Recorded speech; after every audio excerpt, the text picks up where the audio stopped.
Ini adalah WBCQ, menghadirkan Radio World's Last Chance kepada Anda dari Monticello, Maine, Amerika Serikat.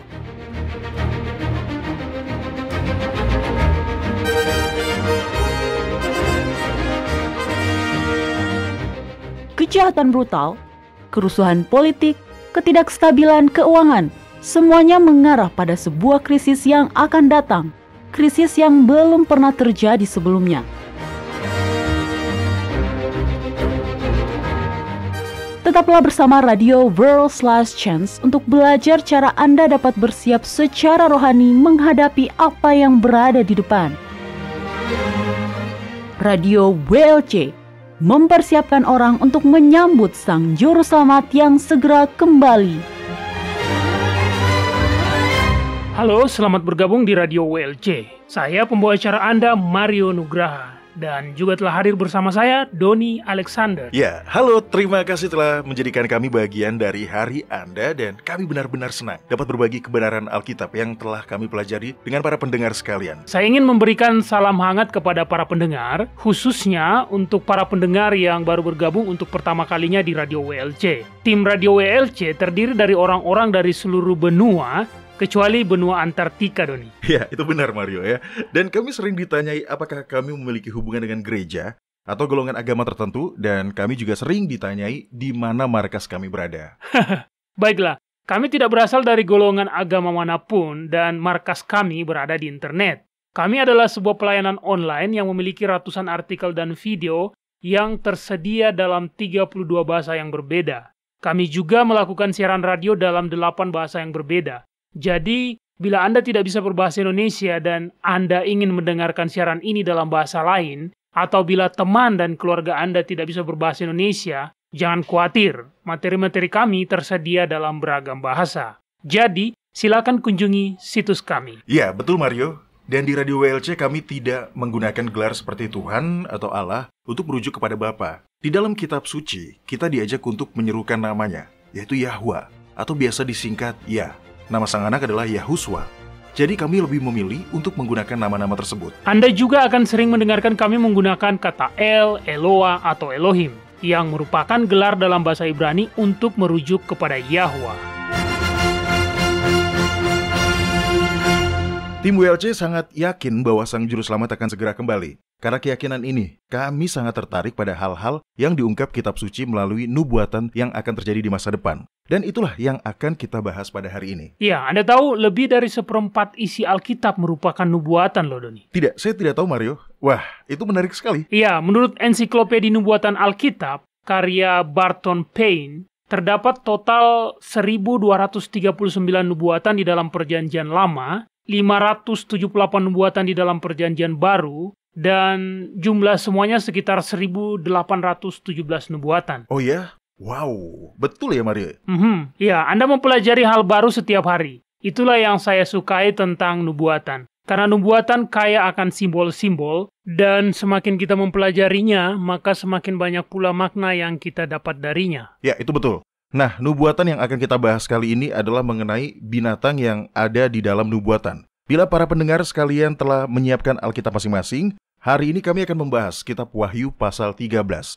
Sekarang, hal pertama yang harus Anda pahami adalah, seperti yang Mario katakan tadi, nubuatan menggunakan banyak simbol dan alasannya sederhana. Anda bisa memberikan lebih banyak makna ketika Anda menggunakan simbol-simbol ketimbang menyebutkannya secara langsung. Nah, kabar baiknya adalah bahwa Yahwa tidak akan membiarkan kita kebingungan menebak makna simbol-simbol yang kita temukan di dalam kitab suci. Kitab suci selalu bisa menyediakan penjelasannya sendiri. Betul. Nah, hari ini kita akan membahas mengenai binatang-binatang itu. Jadi mari kita definisikan simbol tersebut. Mario, tolong bacakan kitab Daniel pasal 7 ayat 15 hingga 17. Baik. Dalam penglihatannya, Daniel melihat 4 binatang besar yang keluar dari laut. Daniel betul-betul kebingungan dan menanyakan apa maksud dari penglihatannya itu. Baiklah, Mario, silakan dibacakan. Maka aku, Daniel, terharu karena hal itu, dan penglihatan-penglihatan yang kulihat itu menggelisahkan aku. Lalu kudekati salah seorang dari mereka yang berdiri di sana, dan kuminta penjelasan tentang semuanya itu. Maka berkatalah dia kepadaku, dan diberitahukannya lah kepadaku maknanya. Binatang-binatang besar yang 4 ekor itu ialah 4 raja yang akan muncul dari dalam bumi. Yahwa ingin agar Daniel memahami penglihatan tersebut. Dia tidak akan ditinggalkan dalam keadaan ragu. Sang malaikat kemudian langsung menafsirkan penglihatan tersebut dan dia mulai dengan menjelaskan makna dari simbol binatang-binatang itu. Kita tidak akan membacakan keseluruhan pasal ini karena fokus pembahasan kita pada hari ini adalah kitab Wahyu pasal 13. Namun bila Anda membaca seluruh isi pasal ini, maka Anda akan bisa melihat bahwa ketika malaikat berkata raja-raja, yang dia maksud bukanlah raja-raja dari sebuah bangsa atau suku ataupun kerajaan. Yang dia maksud adalah kekuatan geopolitik yang di dalam suatu cara bisa menerapkan kekuatannya pada umat Yahwa. Baiklah, karena kita sudah memahami hal tersebut, sekarang mari kita buka kitab Wahyu pasal 13. Dalam kitab Wahyu, Yahwa telah memberikan kita informasi mengenai peristiwa-peristiwa yang akan menimpa semua orang di bumi. Dengan menggunakan simbol binatang itu, sorga telah memberikan peringatan bahwa salah satu kekuasaan terkejam yang pernah ada di dalam sejarah akan bangkit sekali lagi dan memegang peranan aktif dalam menganiaya orang-orang pilihan Yahwa. Mari kita buka dan bacakan nubuatan itu sekarang dan kita akan membahas maknanya ya. Baiklah, kitab Wahyu pasal 13 ayat 1 hingga 8, tolong dibacakan. Baik, dan aku tinggal berdiri di pantai laut. Lalu aku melihat seekor binatang keluar dari dalam laut, bertanduk 10 dan berkepala 7. Di atas tanduk-tanduknya terdapat 10 mahkota dan pada kepalanya tertulis nama-nama hujat. Binatang yang kulihat itu serupa dengan macan tutul dan kakinya seperti kaki beruang dan mulutnya seperti mulut singa. Dan naga itu memberikan kepadanya kekuatannya dan tahtanya dan kekuasaannya yang besar. Maka tampaklah kepadaku salah satu dari kepala-kepalanya seperti kena luka yang membahayakan hidupnya, tetapi luka yang membahayakan hidupnya itu sembuh. Seluruh dunia heran lalu mengikuti binatang itu, dan mereka menyembah naga itu karena dia memberikan kekuasaan kepada binatang itu. Dan mereka menyembah binatang itu sambil berkata, siapakah yang sama seperti binatang ini? Dan siapakah yang dapat berperang melawan dia? Dan kepada binatang itu diberikan mulut yang penuh kesombongan dan hujat. Kepadanya diberikan juga kuasa untuk melakukannya 42 bulan lamanya. Lalu dia membuka mulutnya untuk menghujat Elohim, menghujat namanya dan kemah kediamannya, dan semua mereka yang diam di sorga. Dan dia diperkenankan untuk berperang melawan orang-orang kudus dan untuk mengalahkan mereka, dan kepadanya diberikan kuasa atas setiap suku dan umat dan bahasa dan bangsa. Dan semua orang yang diam di atas bumi akan menyembahnya, yaitu setiap orang yang tidak tertulis namanya dalam kitab kehidupan anak domba, yang telah disembelih sejak dunia dijadikan. Agar bisa mengidentifikasi binatang yang pertama itu, kita harus kembali ke kitab Daniel pasal 7 dan membaca kembali kisah mengenai 4 binatang yang dilihat oleh Daniel itu. Silakan mulai pada ayat 19 dan bacakan hingga ayat 26. Semua ayat tersebut penting untuk pembahasan ini. Baiklah, di sini Daniel sedang berbicara. Dia mengatakan, lalu aku ingin mendapat penjelasan tentang binatang yang keempat itu, yang berbeda dengan segala binatang yang lain, yang sangat menakutkan dengan gigi besinya dan kuku tembaganya, yang melahap dan meremukkan dan menginjak-injak sisanya dengan kakinya, dan tentang ke-10 tanduk yang ada pada kepalanya, dan tentang tanduk lain, yakni tanduk yang mempunyai mata dan yang mempunyai mulut yang menyombong, yang tumbuh sehingga patahlah 3 tanduk, dan yang lebih besar rupanya dari tanduk-tanduk yang lain. Dan aku melihat tanduk itu berperang melawan orang-orang kudus dan mengalahkan mereka, sampai yang lanjut usianya itu datang dan keadilan diberikan kepada orang-orang kudus milik yang maha tinggi, dan waktunya datang orang-orang kudus itu memegang pemerintahan. Maka demikianlah katanya, binatang yang keempat itu ialah kerajaan yang keempat yang akan ada di bumi, yang akan berbeda dengan segala kerajaan dan akan menelan seluruh bumi, menginjak-injaknya dan meremukannya. Ke-10 tanduk itu ialah ke-10 raja yang muncul dari kerajaan itu. Sesudah mereka akan muncul seorang raja. Dia berbeda dengan raja-raja yang dahulu dan akan merendahkan 3 raja. Dia yang akan mengucapkan perkataan yang menentang yang maha tinggi dan akan menganiaya orang-orang kudus milik yang maha tinggi. Dia berusaha untuk mengubah waktu dan hukum, dan mereka akan diserahkan ke dalam tangannya selama 1 masa dan 2 masa dan setengah masa.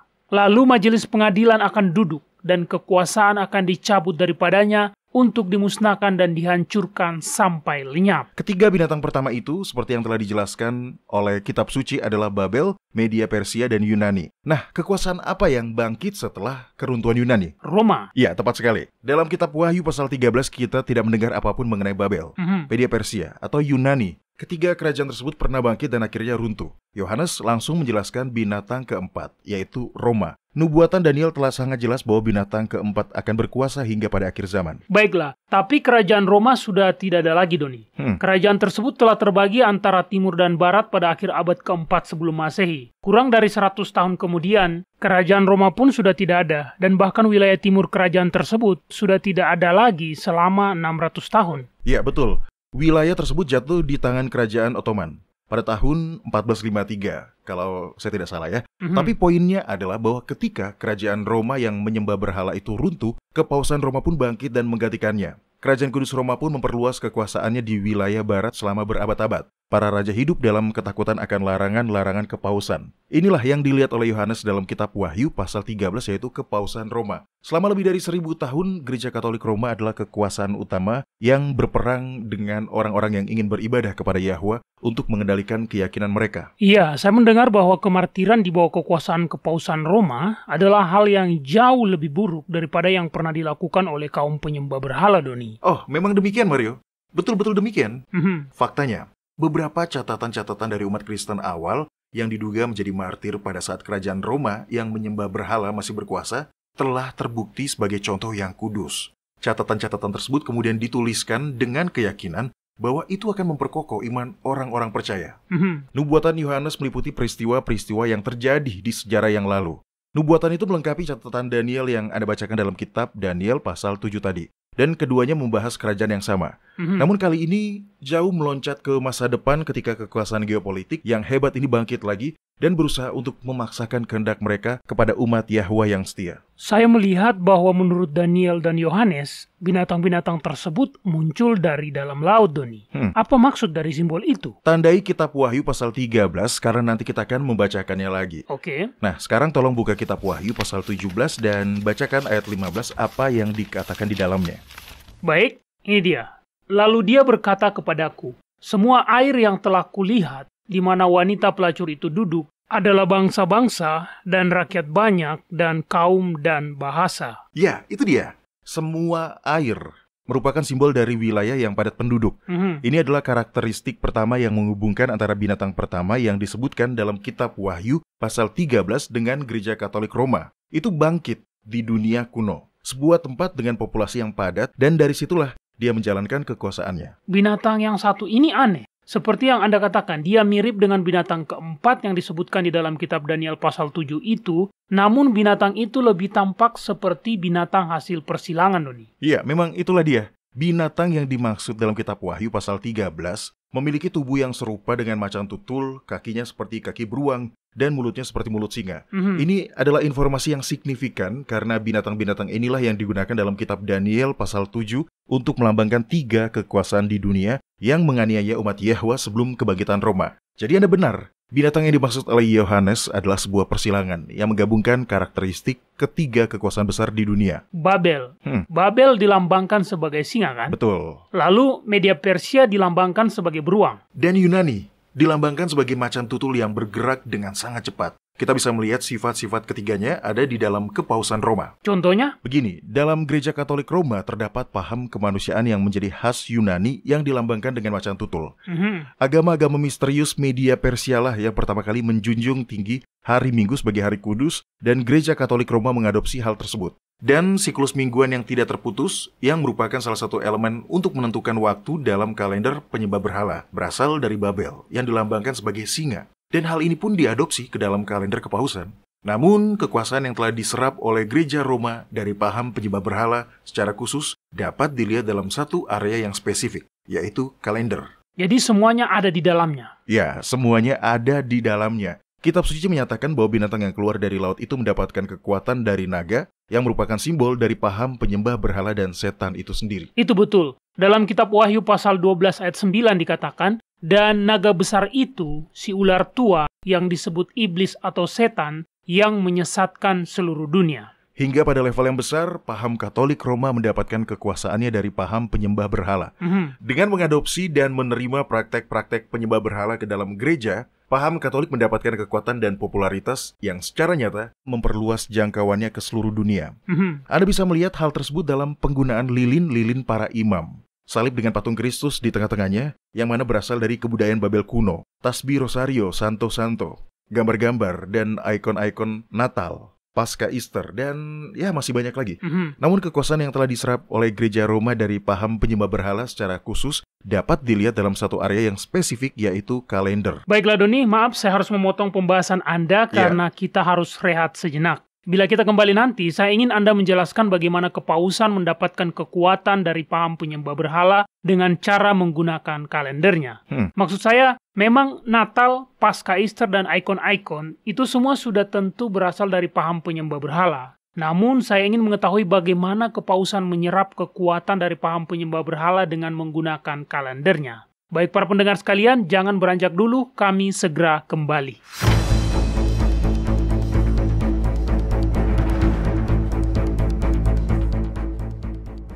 Anda mendengarkan radio World's Last Chance di WBCQ yang mengudara pada gelombang 31 meter di frekuensi 9330 kHz. Radio World's Last Chance mempersiapkan orang untuk menyambut Sang Juru Selamat yang segera kembali.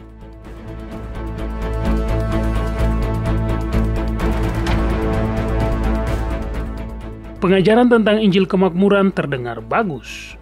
Doktrin ini telah menarik perhatian begitu banyak orang-orang putus asa karena doktrin ini menjanjikan bahwa semua uang atau waktu yang sudah diinvestasikan akan menghasilkan keuntungan dengan cepat. Orang-orang kemudian memberikan lebih dari kemampuan mereka, hanya karena para pengkhotbah telah berjanji bahwa mereka akan menerima kembali 100 kali lipat dari apa yang mereka sudah berikan. Para pengkhotbah kemakmuran mengutip banyak sekali ayat-ayat kitab suci, tetapi apakah doktrin ini konsisten dengan Alkitab? Atau apakah ini merupakan bentuk suap rohani? Pelajarilah. Mari bandingkan ayat dengan ayat dan pelajarilah topik ini di worldslastchance.com. Buka situs web kami dan cari artikel dengan judul Injil Kemakmuran, bermain untuk dibayar cara rohani. Pelajari apa yang sebenarnya Alkitab ajarkan tentang apa yang disebut Injil Kemakmuran di worldslastchance.com. Kunjungilah kami hari ini. World's Last Chance telah membuat lebih dari 1.500 video dokumenter dalam lebih dari 30 bahasa. Kunjungi situs kami di worldslastchance.com atau nonton videonya pada channel WLC di YouTube. Video-video dokumenter baru tentang berbagai topik penting terus dirilis sepanjang waktu. Mulailah menontonnya dan pelajarilah kebenaran selama Anda masih memiliki kesempatan di worldslastchance.com.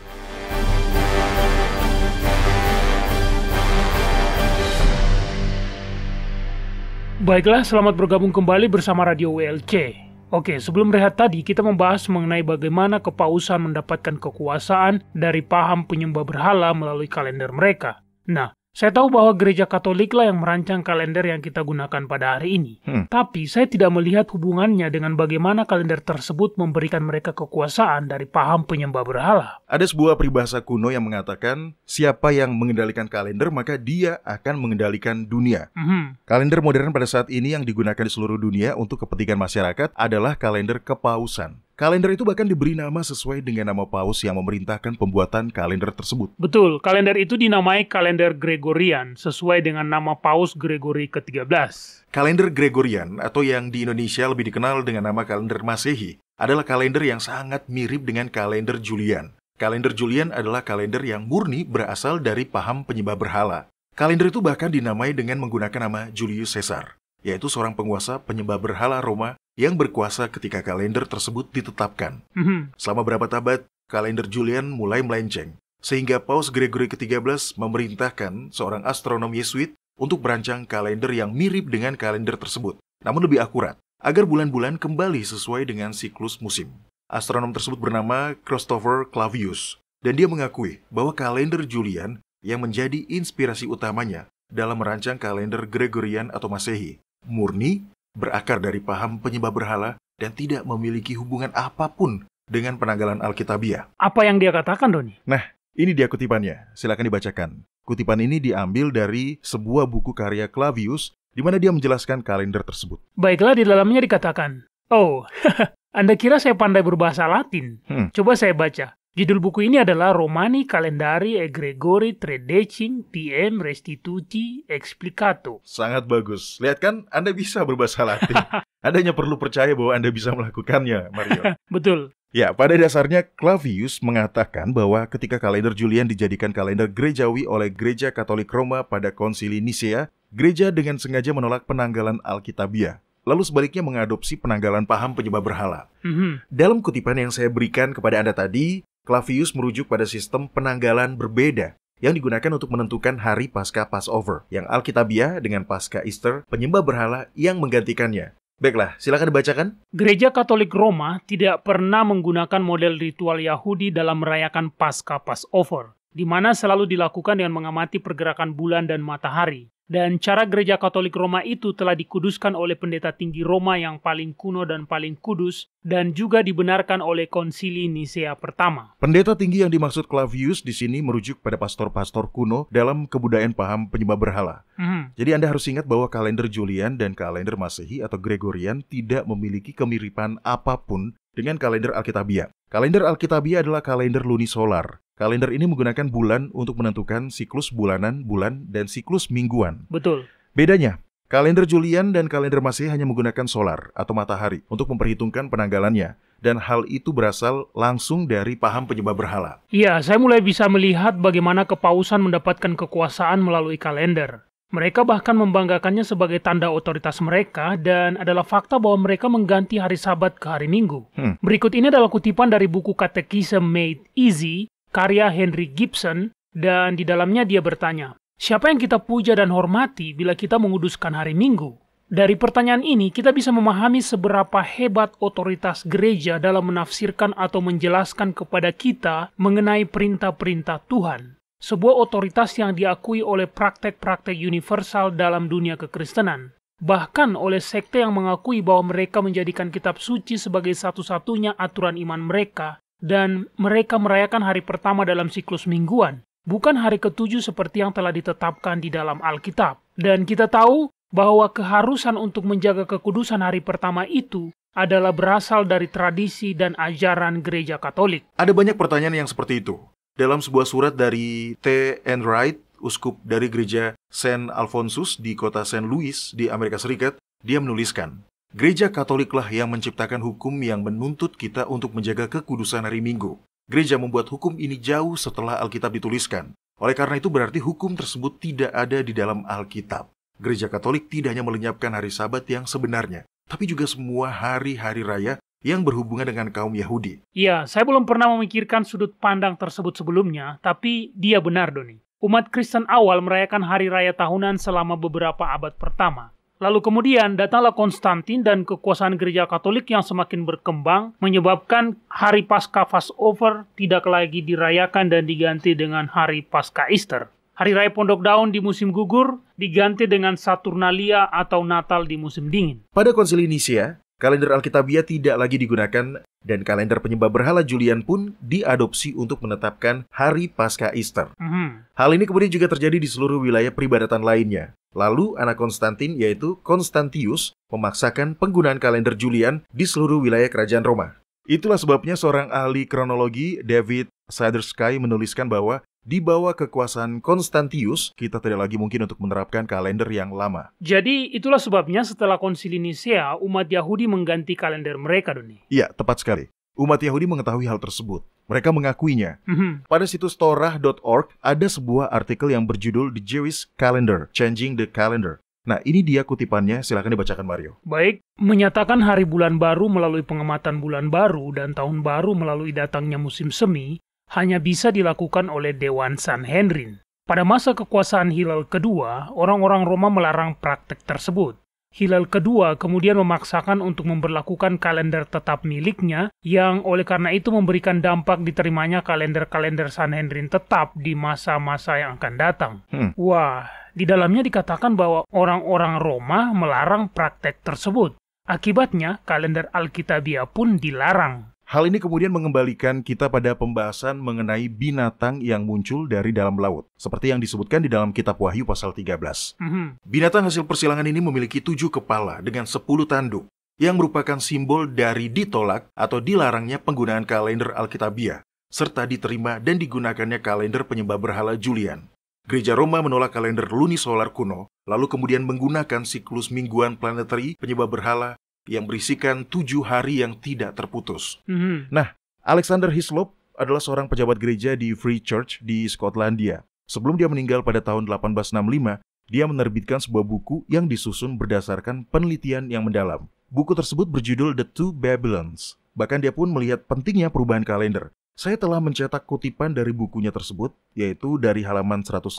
Mario, tolong dibacakan. Baik, untuk mendamaikan kaum penyembah berhala dengan umat Kristen, Roma yang terus menerapkan aturannya, mencari cara untuk menggabungkan hari-hari raya umat Kristen dengan hari-hari raya kaum penyembah berhala. Sehingga kemudian, melalui sebuah pengaturan kalender yang sulit namun terampil, tidak didapatkan permasalahan-permasalahan yang secara umum adalah hal yang sulit untuk menggabungkan paham penyembah berhala dengan kekristenan yang kini telah terjerumus ke dalam penyembahan berhala. Penggabungan antara kekristenan dengan paham penyembah berhala ini lebih jauh lagi digambarkan di dalam kitab Wahyu pasal 17 ayat 5. Nah, Mario, tolong buka kitab tersebut dan Anda bacakan. Sebenarnya kalau bisa tolong mulai dari ayat 3 ya, agar kita bisa mendapatkan konteksnya secara utuh. Baik, dalam roh aku dibawanya ke padang gurun, dan aku melihat seorang perempuan duduk di atas seekor binatang yang merah ungu, penuh tertulis dengan nama-nama hujat. Binatang itu mempunyai 7 kepala dan 10 tanduk, dan perempuan itu memakai kain ungu dan kain kirmisi yang dihiasi dengan emas, permata, dan mutiara, dan di tangannya ada suatu cawan emas penuh dengan segala kekejian dan kenajisan percabulannya. Dan pada dahinya tertulis suatu nama, suatu rahasia, Babel besar, ibu dari wanita-wanita pelacur dan dari kekejian bumi. Dalam kitab suci biasanya perempuan digunakan sebagai simbol atas gereja. Oleh karena itu, pelacur adalah simbol dari gereja yang telah sesat. Gereja Katolik Roma adalah ibu, karena semua agama-agama lainnya, bukan hanya denominasi dalam agama Kristen, tapi juga semua agama-agama lainnya yang memperhitungkan hari-hari ibadah mereka dengan menggunakan kalender yang diciptakan oleh gereja Katolik. Betul. Lalu bagaimana dengan umat Muslim, Doni? Mereka merayakan bulan Ramadan dengan menggunakan kalender yang sepenuhnya lunar. Tapi setiap hari apa? Mereka beribadah di masjid. Hari Jumat? Ya, masih ada pernyataan lain. Oke. Pernyataan berikut ini diterbitkan oleh Catholic Press di Sydney, Australia pada bulan Agustus tahun 1900. Nah, tolong dibacakan kutipannya. Baik. Hari Minggu adalah hari yang ditetapkan oleh gereja Katolik dan klaim untuk merayakannya hanya bisa dipertahankan dengan menggunakan prinsip-prinsip Katolik. Dari kitab pertama hingga kitab terakhir di dalam kitab suci, tidak ada satupun ayat yang memberikan izin untuk memindahkan hari beribadah dari hari terakhir ke hari pertama dalam sebuah siklus mingguan. Masih ada karakteristik penting dalam mengidentifikasi binatang yang muncul dari dalam laut itu. Yohanes mengatakan bahwa binatang tersebut telah mendapatkan luka yang membahayakan nyawanya. Hal itu terjadi pada tahun 1798, ketika kekuasaan gereja Katolik diguncang oleh beberapa rangkaian peristiwa. Pada bulan Februari tahun 1798, kepausan sempat tersungkur ketika seorang jenderal Prancis, Louis Alexander Berthier, menangkap dan memenjarakan Paus Pius ke-6 atas perintah dari Napoleon Bonaparte. Ya, saya pernah membaca bahwa dia adalah seorang Huguenot atau orang Kristen Protestan asal Prancis. Hah? Betulkah itu? Sepertinya itu adalah hal yang pantas untuk terjadi ya Mario ya? Betul. Nah, disinilah yang menarik. 2 bulan setelah Paus ditangkap dan dipenjarakan, pada tanggal 3 April, pemerintah Prancis memaksakan penggunaan kalender mereka sendiri, yaitu sebuah kalender yang terdiri dari 10 hari dalam seminggu. Itu gila, sepertinya saya belum pernah mendengar yang seperti itu, Don. Kaum Republikan Prancis adalah ateis. Mereka menetapkan sistem metris 10 mereka, dan pada saat yang sama mereka juga memperkenalkan basis 10 sebagai metode baru dalam menentukan waktu. Mereka juga bahkan mengubah jam. Ketimbang 24 jam dalam sehari, mereka hanya memiliki 10 jam saja. Jadi setiap jamnya 2 jam lebih lama dari jam yang biasanya. Iya, itu betul. Itu gila. Nah, tapi semuanya lebih dari itu Mario. Penyesuaian ulang kalender menghancurkan hari peribadatan kepausan. Dengan menggunakan siklus mingguan yang berisi 10 hari di dalamnya, secara efektif itu menghilangkan hari Minggu dari siklus mingguannya. Hal ini merupakan serangan telak pada klaim kepausan mengenai otoritas mereka untuk mengubah hari ibadah Sabat yang disebutkan di dalam Alkitab menjadi hari Minggu. Itulah luka yang membahayakan nyawa kepausan. Betul. Rangkaian peristiwa tersebut terjadi tepat sesuai dengan waktu yang telah dituliskan di dalam nubuatan yang menyatakan bahwa kepadanya diberikan juga kuasa untuk melakukannya 42 bulan lamanya. Baik, sebagai klarifikasi, di dalam aturan waktu nubuatan, 1 hari setara dengan 1 tahun, dan dalam kebanyakan kasus setiap bulan memiliki 30 hari di dalamnya. Kita mempelajari prinsip ini dari fakta bahwa bangsa Israel berjalan selama 40 tahun di padang gurun. 1 tahun untuk membayar 1 hari yang digunakan para mata-mata yang tidak beriman itu untuk mengintai Kanaan. Prinsip tersebut juga diulang di dalam kitab Yehezkiel pasal 4 ayat 6 yang mengatakan, Aku menentukan bagimu 1 hari untuk 1 tahun. Betul. Terima kasih atas masukan Anda, Mario. Prinsip Alkitab dalam hal 1 hari untuk 1 tahun ini diterapkan pada semua periode waktu nubuatan hingga awal akhir zaman. Prinsip di mana 1 hari setara dengan 1 tahun ini tentunya tidak bisa diterapkan pada waktu nubuatan yang baru akan terpenuhi selama akhir zaman. Oke. Jadi prinsip tersebut hanya berlaku untuk nubuatan-nubuatan sebelum periode akhir zaman. Iya, periode tersebut terlalu singkat, Doni. Kepausan telah berkuasa selama berabad-abad. Pada tahun 538 Masehi, Jenderal Belisarius sebagai utusan penguasa Bizantin yaitu Justinian membebaskan Roma dari kekuasaan kerajaan Ostrogot yang menganut Arianisme. Nah, kekuasaan kerajaan Ostrogot atas wilayah utara Italia tidak langsung runtuh. Namun setelah Belisarius membebaskan Roma, dia pun diterima oleh Paus Silverius. Jadi, intinya, dibebaskannya Roma dari cengkraman kerajaan Ostrogot menciptakan jalan bagi gereja Katolik Roma untuk memaksakan doktrin fasik mereka mengenai Trinitas atau Tritunggal. Sebuah doktrin yang secara keras ditolak oleh umat Kristen kerajaan Ostrogot. Oh ya, betulkah itu, Doni? Tentu saja benar. Oke. Doktrin Trinitas memasuki dunia kekristenan melalui gereja Katolik yang mengadopsinya dari paham penyembah berhala.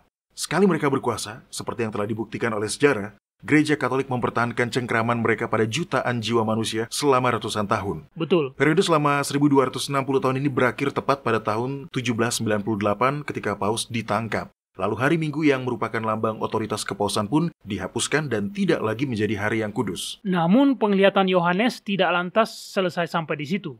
Dalam kitab Wahyu pasal 13 ayat 3 dia mengatakan, tetapi luka yang membahayakan hidupnya itu sembuh. Seluruh dunia heran, lalu mengikuti binatang itu. Apa maksud dari nubuatan tersebut, Doni? Di sini Yahwa mengungkap bahwa kekuasaan yang dulunya runtuh itu akan kembali bangkit dan menunjukkan kekuasaannya di seluruh bumi. Anda bisa melihatnya, kepausan itu seperti seekor singa besar yang tetap diam dan menanti untuk menerkam. Orang-orang belum menyadari bahwa luka yang membahayakan nyawanya tersebut telah sembuh. Tapi sebenarnya itu telah sembuh karena sekarang ini seluruh dunia telah menetapkan hari kerja dan hari liburnya dengan menggunakan kalender yang diciptakan oleh Gereja Katolik Roma. Betul. Hal lain yang menurut saya harus kita ingat adalah bahwa Gereja Katolik Roma membual bahwa mereka tidak pernah berubah. Itu adalah hal yang serius bila Anda mempertimbangkan nyawa jutaan orang yang mereka korbankan sebagai martir. Itu adalah hal yang sangat serius. Baiklah para pendengar sekalian, jangan beranjak dulu, kita akan rehat sejenak. Dan seperti biasanya nanti kita akan memasuki segmen kotak surat harian kita. Jadi jangan kemana-mana, kami segera kembali.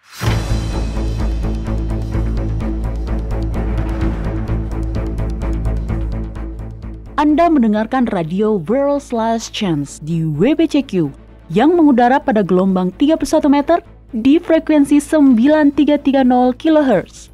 Radio World's Last Chance mempersiapkan orang untuk menyambut Sang Juru Selamat yang segera kembali. Baiklah para pendengar sekalian, kami telah kembali. Sekarang saatnya untuk segmen kotak surat harian kita, di mana kami akan menjawab pertanyaan-pertanyaan yang dikirimkan oleh para pendengar setia Radio WLC. Nah, Doni, apakah Anda tahu bahwa hingga pada tahun 1915 di Amerika Serikat, mengirimkan seorang manusia melalui pos adalah hal yang legal? Anda bercanda kan, Mario? Tidak. Pada tahun 1914, seorang anak berumur 5 tahun bernama May Pierstroff ingin mengunjungi neneknya.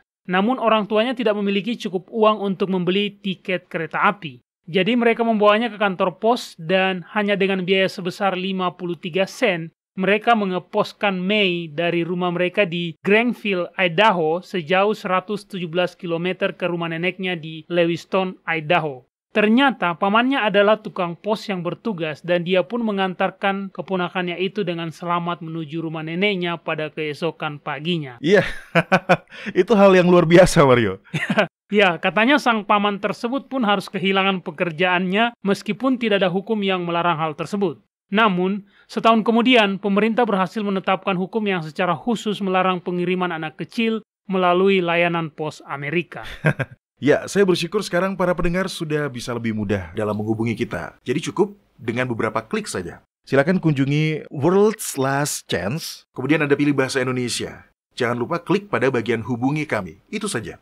Cepat, mudah, dan Anda tidak harus kehilangan pekerjaan karena itu. Betul. Nah, ngomong-ngomong, hari ini kita mendapatkan sebuah pertanyaan yang menarik yang dikirim oleh Sahin di Masat, Iran. Dia menuliskan, apa yang dimaksud dengan memiliki hati nurani yang dicap? Apa yang dimaksud dengan hati nurani yang dicap itu? Ini pertanyaan yang hebat ya. Nah, Anda tahu apa arti kata dicap? Tentu saja, itu berarti disegel, diberi tanda. Ketika sesuatu dicap dengan menggunakan besi panas, maka itu akan hangus. Itu tidak akan lagi sama seperti sebelumnya. Mari kita lihat ayat dalam Alkitab yang merujuk pada keyakinan yang dijadikan membara. Anda bisa menemukannya dalam kitab 1 Timotius pasal 4 ayat 1 dan 2. Baik, di dalamnya dikatakan, tetapi roh dengan tegas mengatakan bahwa di waktu-waktu kemudian ada orang yang akan murtad lalu mengikuti roh-roh penyesat dan ajaran setan-setan oleh tipu daya pendusta-pendusta yang hati nuraninya memakai cap mereka. Pernahkah Anda menonton video-video di YouTube di mana ketika seseorang pulang ke rumah, mereka mendapati anjing peliharaan mereka bertingkah seakan anjing tersebut bersalah? Ya, bahkan sebelum mereka menemukan keset pintu rumah mereka telah digigiti dan dikunyah atau apapun itu, mereka tahu bahwa anjing peliharaan mereka itu tahu bahwa dia melakukan hal yang salah berdasarkan tingkahnya. Itu sama halnya dengan anak-anak. Sebagai orang tua adalah tugas kita untuk mendidik mereka. Namun ada hal-hal tertentu yang tidak perlu Anda beritahukan kepada mereka. Seorang anak berumur 5 tahun pun misalnya akan langsung tahu bahwa perbuatannya itu salah. Betul. Kita semua memiliki semacam panduan moral internal yang memberitahukan kita apakah sesuatu itu benar atau salah. Maksud Anda, suara yang menegur dengan pelan seperti yang dikisahkan dalam kitab suci, Doni? Tepat sekali. Atau kita juga bisa menyebutnya hati nurani. Apapun sebutan Anda untuk hal itu, yang jelas itu adalah panduan dari dalam diri kita yang akan memberitahu kita apakah sesuatu itu baik dan benar atau buruk dan salah. Semua orang memiliki hal ini. Bahkan orang-orang yang tidak mendapatkan manfaat pengajaran dari Alkitab sekalipun. Silakan buka kitab Roma pasal 2 dan tolong dibacakan ayat 14 hingga 16. Di dalam ayat itu, Paulus merujuk kepada orang-orang yang bukan bangsa Yahudi yang masih tahu untuk melakukan hal yang benar. Bahkan tanpa adanya hukum yang mengajari mereka. Bagaimana? Anda sudah menemukan ayatnya, Mario? Oke. Baiklah, silakan dibacakan. Baik, di dalamnya dikatakan, apabila bangsa-bangsa lain yang tidak memiliki hukum Taurat oleh dorongan diri sendiri melakukan apa yang dituntut hukum Taurat, maka walaupun mereka tidak memiliki hukum Taurat, mereka menjadi hukum Taurat bagi diri mereka sendiri. Sebab dengan itu mereka menunjukkan bahwa isi hukum Taurat ada tertulis di dalam hati mereka, dan suara hati mereka turut bersaksi dan pikiran mereka saling menuduh atau saling membela. Hal itu akan nampak pada hari bila mana Yahwa, sesuai dengan Injil yang kuberitakan, akan menghakimi segala sesuatu yang tersembunyi dalam hati manusia oleh Yahusua. Dengan kata lain, tidak ada alasan bagi orang-orang percaya untuk melakukan perbuatan-perbuatan yang salah, karena bahkan orang-orang yang tidak percaya pun memiliki kemampuan untuk mengetahui mana yang benar dan mana yang salah. Ketika Anda melakukan hal yang Anda tahu salah, maka Anda menolak pengetahuan yang telah diberikan oleh Yahwa, dan itulah yang memberi cap atau mengeraskan hati nurani Anda. Roh Yahwa lah yang membuat kita tahu mengenai hal yang benar dan buruk. Tapi bila kita tidak ingin diyakinkan, bila kita melawan atau mengabaikan keyakinan-keyakinan tersebut, maka pada akhirnya hati nurani kita akan dicap atau dikeraskan, sehingga kita tidak akan bisa merespon lagi. Oke, maksud Anda bila kita mengabaikan Roh Kudus dalam waktu yang cukup lama, maka kita akan bisa melupakannya. Tidak juga, Mario. Antara masa ini dengan penutupan masa pencobaan, Yahwa akan mencoba dan terus mencoba untuk menjangkau kita. Namun bila kita mengabaikannya dalam waktu yang cukup lama, maka suara hati nurani kita itu akan semakin pelan dan akhirnya senyap, sehingga kita tidak akan bisa mendengarkannya lagi. Itu masuk akal. Terkadang ketika bagian tubuh kita mengalami luka bakar yang cukup buruk, maka itu bisa merusak saraf kita pada bagian itu, dan hasilnya, bagian tubuh dengan saraf yang rusak itu tidak bisa merasakan apa-apa lagi. Dan itu pula yang akan terjadi pada hati nurani kita. Baiklah, jadi bila Anda merasakan bahwa Anda sering melakukan hal tersebut, bahwa Anda terus melakukan perbuatan dosa hingga pada titik di mana Anda telah kesulitan untuk mendengarkan suara hati nurani Anda, atau bahkan Anda sudah tidak bisa mendengarnya lagi, apa yang akan Anda lakukan? Berdoa. Memohon ampunan karena Anda telah menolak ajakannya. Tidak ada seorang pun yang menikmati perasaan bersalah. Namun fakta bahwa kita masih bisa merasa bersalah adalah tanda bahwa roh Yahwa masih bekerja dan berada di dalam hati kita. Itu betul. Berserah dirilah sepenuhnya pada Yahwa. Bila Anda merasa kesulitan melakukannya, mintalah kepadanya untuk membuat Anda ingin berserah diri sepenuhnya. Dan akhirnya, klaimlah janji yang ada di dalam kitab Yehezkiel pasal 36. Baik, tunggu sebentar, saya akan membuka ayatnya. Kitab Yehezkiel pasal 36 ayat 26 hingga 28 adalah janji yang bisa kita klaim bahkan bila kita pernah berbuat dosa hingga kita tidak bisa lagi mendengarkan suara Roh Kudus. Oke. Kita masih bisa membuat pilihan sesuai hati nurani kita untuk berserah diri. Baiklah, Mario, silakan dibacakan. Baik, kamu akan kuberikan hati yang baru dan roh yang baru di dalam batinmu, dan aku akan menjauhkan dari tubuhmu hati yang keras, dan kuberikan kepadamu hati yang taat. Rohku akan kuberikan diam di dalam batinmu, dan aku akan membuat kamu hidup menurut segala ketetapanku, dan tetap berpegang pada peraturan-peraturanku dan melakukannya. Dan kamu akan menjadi umatku dan aku akan menjadi Elohahmu. Itu adalah janji yang kuat dan hal yang menarik adalah bahwa janji itu masih akan tetap ada. Terlepas dari seperti apapun hati nurani Anda setelah dicap. Pilihlah untuk mempercayai janjinya dan klaimlah itu. Betul, itu adalah jawaban yang sangat bagus. Baiklah, pertanyaan selanjutnya dikirim oleh Sana Jokela di Espoo, Finlandia. Dia menuliskan, "Halo LC, demi mendapatkan hari libur agar saya bisa tetap merayakan hari Sabat, saya harus meminta izin kepada bos saya setiap beberapa bulan sebelumnya. Apakah ada cara agar saya bisa mengetahui kapan hari bulan baru akan jatuh pada 6 bulan ke depan?" Ya, sebenarnya ada caranya, dan cara yang paling mudah adalah dengan mengunjungi situs kami. Karena kami memiliki aplikasi kalender yang sangat akurat, dan Anda bisa mengunduhnya. Aplikasi ini akan memberikan Anda tanggal-tanggal untuk konjungsi atau bulan baru. Bila Anda sedang terburu-buru dan tidak memiliki waktu untuk mengunduh aplikasi tersebut, maka jangan khawatir, kami bahkan memiliki bagan yang menampilkan semua tanggal konjungsi hingga pada tahun 2023. Iya, bagi para pendengar yang baru mempelajari bagaimana cara menggunakan metode yang alkitabiah dalam menentukan tanggal, halaman situs ini akan sangat membantu. Di dalamnya terdapat link yang bisa menjelaskan bagaimana cara menghitung dengan menggunakan metode kalender lunisolar untuk masa-masa yang akan datang. Ya. Seperti yang saya katakan, itu sangat membantu. Silakan kunjungi. Nah, para pendengar sekalian, cukup sekian segmen kotak surat harian kita untuk kali ini. Silakan kirimkan pertanyaan-pertanyaan Anda. Kunjungi situs kami di worldslastchance.com. Pilih bahasa Indonesia dan klik hubungi kami. Nah, jika kami tidak sempat untuk menjawab pertanyaan Anda secara langsung melalui siaran radio ini, maka silakan melihat bagian tanya jawab di situs kami.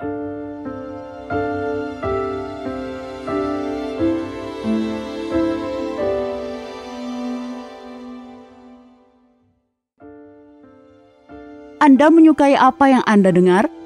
Kunjungi situs kami di worldslastchance.com untuk mendengarkan episode-episode lain dari program radio kami.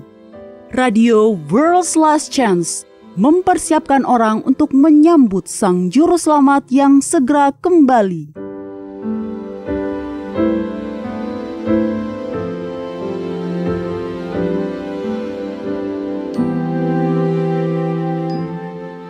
Halo, ini adalah janji harian Anda dari firman Yahwa. Christopher Wren adalah pria yang sangat cerdas, terampil, dan berbakat. Dia lahir pada tahun 1632. Dia mendalami ilmu fisika dan teknik. Dia adalah seorang profesor astronomi di Oxford, tetapi juga seorang ahli matematika dan geometri yang sangat berwawasan. Bukan hanya itu, Wren juga adalah seorang penemu. Salah satu penemuannya adalah mesin udara bertekanan. Nah, para pendengar, hal yang membuat Christopher Wren paling dikenang pada saat sekarang adalah keahliannya sebagai seorang arsitek. Bahkan, menurut Ensiklopedia Britannica, Wren adalah arsitek Inggris terbaik pada masanya. Dia ditugaskan untuk merancang Royal Observatory di Greenwich, Inggris, perpustakaan Trinity College di Cambridge, dan fasad Istana Hampton Court. Wren juga merancang 53 gereja di London, termasuk Katedral Saint Paul, tempat Lady Diana dengan Pangeran Charles menikah, dan tempat yang sama di mana 30 tahun kemudian putra mereka, yaitu Pangeran William, juga menikah. Nah, pada suatu hari, ketika Wren mengawasi pembangunan di salah satu gereja, seorang jurnalis berpikir bahwa akan menarik bila dia dapat mewawancarai beberapa orang pekerja. Dia pun memilih 3 orang pekerja yang berbeda dan menanyakan kepada mereka 3 pertanyaan yang sama. Apa yang Anda lakukan? Pekerja bangunan yang pertama menjawab, "Saya sedang memotong batu dengan bayaran Rp50.000 per hari." Pekerja selanjutnya menjawab, "Saya bekerja selama 10 jam per hari dalam proyek ini." Tetapi orang yang ketiga menjawab, "Saya membantu Sir Christopher Wren membangun salah satu katedral terhebat di London." Para pendengar, orang-orang percaya ditawari hak istimewa untuk bertransformasi menjadi serupa dengan gambar ilahi. Tetapi lebih dari itu, kita juga diberi kesempatan untuk bekerja sama dengan surga dalam proyek penyelamatan jiwa-jiwa. Rasul Petrus mengatakan, "Biarlah kamu juga dipergunakan sebagai batu hidup untuk pembangunan suatu rumah rohani bagi suatu imamat kudus, untuk mempersembahkan persembahan rohani yang karena Yahusua berkenan kepada Yahwa. Sebab ada tertulis dalam kitab suci, sesungguhnya aku meletakkan di Sion sebuah batu yang terpilih, sebuah batu penjuru yang mahal, dan siapa yang percaya kepadanya tidak akan dipermalukan. Karena itu bagi kamu yang percaya ia mahal, tetapi bagi mereka yang tidak percaya, mereka tersandung padanya karena mereka tidak taat kepada firman, dan bagi mereka ini juga telah tersedia sebuah ketetapan.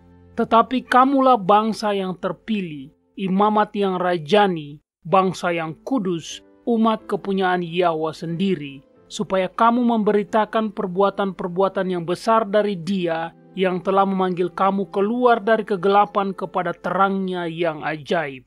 Kamu yang dahulu bukan umat Yahwa, tetapi yang sekarang telah menjadi umatnya, yang dahulu tidak dikasihani, tetapi yang sekarang telah beroleh belas kasihan."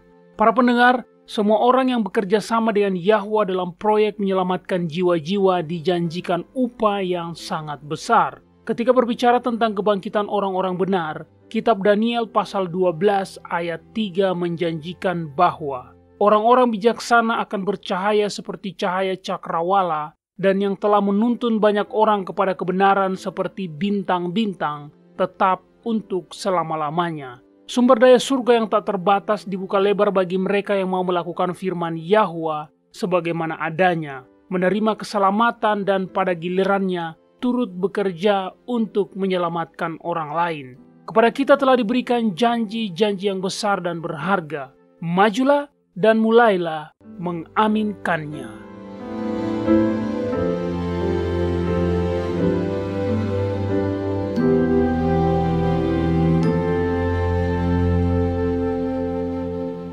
Banyak orang dewasa berharap mereka memiliki kesempatan untuk belajar agama selagi berada di universitas. Jika Anda berada di posisi yang sama, saat ini belum terlambat. Di worldslastchance.com, kami memiliki ratusan artikel dan video tentang berbagai topik agama dan rohani yang terus ditambahkan setiap saat. Ada artikel yang memberikan nasihat tentang bagaimana menikmati kehidupan Kristen yang berkemenangan. Artikel-artikel lain menyelidiki secara mendalam bagian-bagian Alkitab yang salah dimengerti dan menjelaskan apa arti bagian itu dalam bahasa Ibrani yang asli.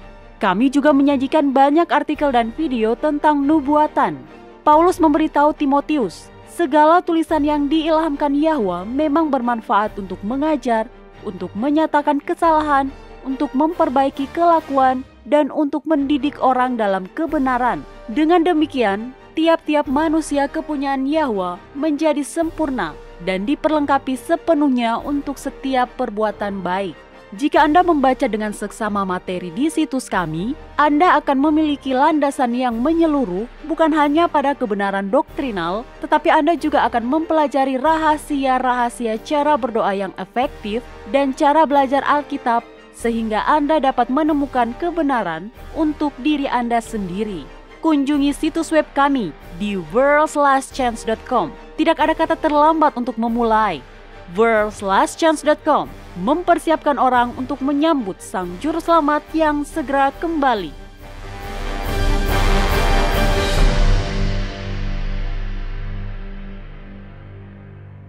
Baiklah, harus saya katakan bila kita mengumpulkan semua bukti-bukti yang ada, yaitu nubuatan dalam kitab Wahyu pasal 13 dengan dokumentasi sejarah mengenai gereja Katolik Roma, dan membandingkannya dengan berita-berita di televisi, tindakan-tindakan yang dilakukan Paus, maka kita akan mendapatkan gambaran yang lebih besarnya. Betul. Gereja Katolik juga telah mendapatkan luka yang sangat parah pada tahun 1798. Tahun itu memulai masa akhir zaman yang telah dinubuatkan. Gereja Katolik telah menghilang dari peristiwa-peristiwa dunia sejak kejadian tersebut. Namun, kekuasaan Gereja Katolik telah semakin bertambah sejak dimulainya masa kesesakan pada tahun 1922. Dan Gereja Katolik akan terus memperluas kekuasaannya. Silakan perhatikan pengaruh Paus yang sekarang ini dan bandingkan dengan Paus Pius ke-9 yang menjabat pada tahun 1846 hingga 1878. Sama sekali berbeda kan? Iya, saya pun menyadarinya. Bahkan sejak tahun 1922, para paus telah meningkatkan kekuatan dan pengaruhnya. Bukan hanya bila kita membandingkannya dengan kekuasaan dan pengaruh yang mereka miliki sebelum masa kesesakan dimulai, tapi juga hubungan mereka satu sama lain. Konsili Vatikan kedua yang diadakan oleh Paus Yohanes ke-23 pada tahun 1962. Dan lihatlah bagaimana perubahan gaya teologis dan peribadatan dipromosikan pada Konsili Vatikan kedua berhasil menerobos masuk ke dalam kekristenan Protestan, ya kan? Ya, menurut saya Paus Yohanes Paulus kedua adalah paus yang paling terkenal. Dia masih muda ketika dia diangkat menjadi paus. Dia disukai oleh orang-orang Katolik dan non-Katolik di seluruh dunia. Para pemimpin dunia semuanya menghadiri pemakamannya, termasuk Presiden dan Ibu Negara Amerika Serikat, Sekretaris Negara Amerika Serikat, dan 2 presiden sebelumnya. Itu luar biasa. Emir dari Qatar pun datang dan dia bahkan berasal dari negara Muslim. Presiden Jerman pun hadir, begitupun dengan Presiden Cina, Pangeran Charles dari Inggris, beserta Perdana Menteri dan pejabat negara-negara lainnya pun datang. Iya, keluarga-keluarga bangsawan dari seluruh Eropa pun hadir. Ini adalah hal yang tidak terduga. Para pendengar sekalian, bila menurut Anda Paus adalah seorang yang baik, merupakan figur seorang kakek, maka Anda harus melakukan penelitian. Luka yang membahayakan hidupnya itu telah sembuh. Itu telah sembuh sejak tahun 1922. Dan si binatang pun semakin kuat sejak saat itu. Kita telah mengatakannya sebelumnya, tapi saya akan mengatakannya sekali lagi. Kami tidak mengharapkan para pendengar untuk langsung mempercayai kami. Kami tidak ingin Anda langsung mempercayai kami. Iya, tapi kami menginginkan Anda untuk belajar. Pelajarilah sendiri. Kami telah menyebutkan bahwa akhir zaman telah dimulai pada tahun 1798 ketika Paus ditangkap dan dipenjarakan, dan masa kesesakan dimulai pada tahun 1922. Waktu kami semakin menipis dan karenanya kami tidak bisa menjelaskan semua bukti yang ada di dalam Alkitab satu persatu pada saat ini, serta alasan-alasan mengapa kami meyakininya. Tapi kami memiliki banyak artikel dan video di situs kami yang bisa Anda jadikan materi penelitian pribadi Anda. Silakan kunjungi situs kami. Ini adalah informasi yang penting. Kami memiliki ratusan video dalam beragam bahasa yang berbeda di YouTube. Mulailah pelajari, terus pelajari. Kita telah kehabisan waktu. Ya, kita semakin kehabisan waktu, sayang sekali. Jangan lupa peringatan dalam kitab Wahyu pasal 13 ayat 7 dan 8. Di dalamnya dikatakan, dan dia diperkenankan untuk berperang, melawan orang-orang kudus, dan untuk mengalahkan mereka. Dan kepadanya diberikan kuasa atas setiap suku, dan umat, dan bahasa, dan bangsa. Dan semua orang yang diam di atas bumi akan menyembahnya, yaitu setiap orang yang namanya tidak tertulis di dalam kitab kehidupan dari anak domba yang telah disembelih sejak dunia dijadikan.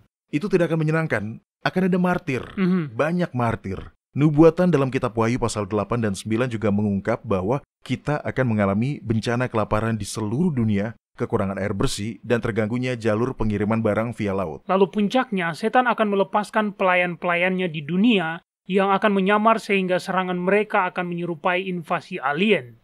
Jika Anda tidak percaya, silakan baca kitab Wahyu pasal 9. Semuanya dijelaskan di sana. Inilah yang sedang diusahakan oleh Paus. Ketika invasi alien tersebut terjadi, orang-orang akan merasa putus asa dan menginginkan semuanya kembali normal.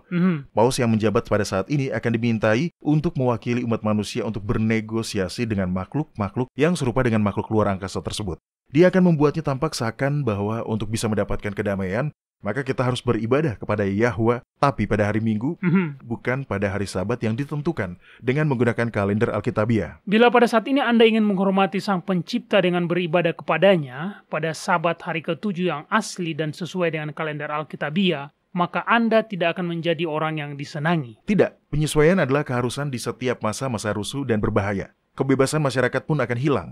Ancaman bahwa invasi alien akan kembali terjadi adalah hal yang akan membuat semua orang menuntut diberlakukannya hukum hari Minggu. Tidak ada seorang pun yang ingin membiarkan kelompok minoritas yang menolak hal tersebut untuk membahayakan diri mereka ataupun seluruh dunia. Nah, sekaranglah saatnya untuk berserah diri sepenuhnya pada Yahwa. Kenali Dia untuk diri Anda sendiri. Jangan bergegas mendatangi pastor, pendeta, atau imam atau guru Anda dan bertanya kepada mereka untuk memberitahukan kepada Anda apa yang benar. Datanglah sendiri kepada Yahwa dan mintalah kepadanya untuk mempersiapkan Anda. Dia akan melakukannya. Betul. Dia telah menjanjikannya. Iya, kita bisa mempercayai janji Yahwa yang indah. Dia tahu apa yang kelak akan terjadi. Itulah sebabnya dia memberikan nubuatan kepada kita. Dia mengetahuinya dan dia juga ingin kita mengetahuinya agar kita bisa mempersiapkan diri. Selama masa-masa sulit ke depan, saya ingin Anda mengingat sebuah janji. Kutipan ayat dalam kitab Wahyu pasal 13 diakhiri dengan janji berikut ini. Barang siapa ditentukan untuk ditawan, dia akan ditawan. Barang siapa ditentukan untuk dibunuh dengan pedang, dia harus dibunuh dengan pedang. Yang penting di sini ialah ketabahan dan iman orang-orang kudus. Semua kekuasaan di bumi yang menganiaya orang-orang benar pada akhirnya akan menghadapi penghakiman ilahi. Yang penting di sini adalah ketabahan dan iman orang-orang kudus. Ini adalah janji yang membuat mereka akan tetap kuat menghadapi penganiayaan kejam yang akan segera terjadi. Dalam kitab Mazmur pasal 37 dikatakan, jangan marah karena orang yang berbuat jahat, jangan iri hati kepada orang yang berbuat curang, sebab mereka segera lisut seperti rumput dan layu seperti tumbuh-tumbuhan hijau. Sebab lengan orang-orang fasik dipatahkan, tetapi Yahwa menopang orang-orang benar. Yahwa akan menolong mereka dan meluputkan mereka. Dia meluputkan mereka dari tangan orang-orang fasik dan menyelamatkan mereka sebab mereka berlindung kepadanya. Saya juga ingin menambahkan ayat favorit saya yang ada di dalam kitab Mazmur. Yaitu pasal 34. Di dalamnya dikatakan, aku telah mencari Yahwa, lalu dia menjawab aku, dan melepaskan aku dari segala kegentaranku. Tunjukkanlah pandanganmu kepadanya, maka mukamu akan berseri-seri dan tidak akan malu tersipu-sipu. Orang yang tertindas ini berseru, dan Yahwa mendengar, dia menyelamatkan dari segala kesesakannya. Malaikat Yahwa berkemah di sekeliling orang-orang yang takut akan dia, lalu meluputkan mereka. Mata Yahwa tertuju kepada orang-orang benar, dan telinganya kepada teriak mereka minta tolong. Apabila orang-orang benar itu berseru-seru, maka Yahwa mendengar dan melepaskan mereka dari segala kesesakannya. Yahwa itu dekat kepada orang-orang yang patah hati, dan dia menyelamatkan orang-orang yang remuk jiwanya. Kemalangan orang benar banyak, tetapi Yahwa melepaskan dia dari semuanya itu. Kemalangan akan mematikan orang fasik, dan siapa yang membenci orang benar akan menanggung hukuman. Yahwa membebaskan jiwa hamba-hambanya, dan semua orang yang berlindung padanya tidak akan menanggung hukuman. Terima kasih, Doni. Para pendengar sekalian, itu adalah janji-janji Yahwa untuk kita. Pelajarilah, klaimlah, itulah manfaat janji-janji tersebut. Betul. Baiklah, sekian program kita untuk hari ini. Bergabunglah lagi bersama kami besok. Sampai jumpa, dan ingat, Yahwa mengasihi Anda. Dan dia aman untuk dipercaya.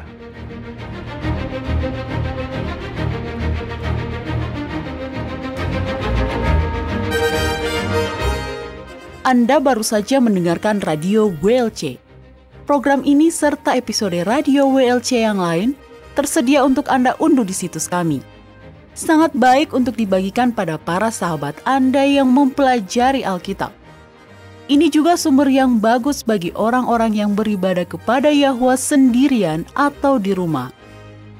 Jika Anda ingin mendengarkan program Radio WLC, kunjungi situs kami di worldslastchance.com. Klik ikon Radio WLC di bagian kanan atas beranda. Di sini Anda dapat mengunduh episode dalam bahasa pilihan Anda. Tersedia juga artikel dan video dalam berbagai bahasa. Bergabunglah bersama kami besok untuk menerima berbagai pesan kebenaran lain di WBCQ yang mengudara pada gelombang 31 meter di frekuensi 9330 kHz. Radio World's Last Chance mempersiapkan orang untuk menyambut Sang Juru Selamat yang segera kembali.